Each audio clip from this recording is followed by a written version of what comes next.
Pemirsa, dalam 2 hari terakhir, jumlah kasus terkonfirmasi positif COVID-19 meningkat drastis.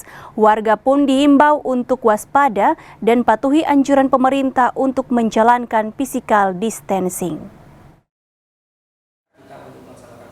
Hingga Minggu 10 Mei 2020, pasien terkonfirmasi positif coronavirus disease COVID-19 di Sulawesi Utara secara akumulatif berjumlah 71 orang. Angka ini meningkat 24 pasien dalam 2 hari terakhir.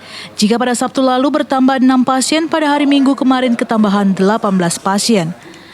Banyaknya ketambahan pasien yang terkonfirmasi positif ini membuat pemerintah Provinsi Sulawesi Utara melalui juru bicara gugus tugas percepatan penanganan COVID-19 mengimbau masyarakat untuk lebih waspada dengan penyebaran virus corona ini karena hingga saat ini belum ada vaksinnya.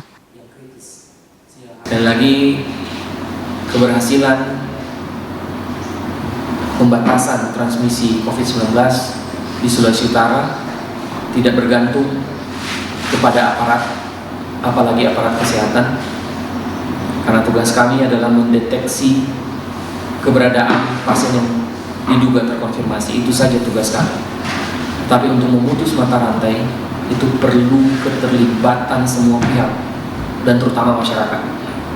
Masyarakat harus paham betul bahwa ketika dianjurkan untuk melakukan physical distancing, social distancing, itu ada alasan yang sangat kuat sekali untuk dilakukan, bukan hanya himbauan saja. Sehingga makanya perlu pemahaman kita bersama, perlu sosialisasi dari kita bersama untuk patuh terhadap ini. Kalau tidak, maka tim surveillance akan berjibaku terus untuk mencari di mana yang positif. Sementara teman-teman yang ada di rumah sakit akan berjibaku terus untuk merawat, menjaga jangan sampai yang positif kemudian terjun ke dalam kondisi yang kritis sehingga harus sampai meninggal. Ini itu kami selalu berharap kontribusi dari kita semua, teman-teman jurnalis.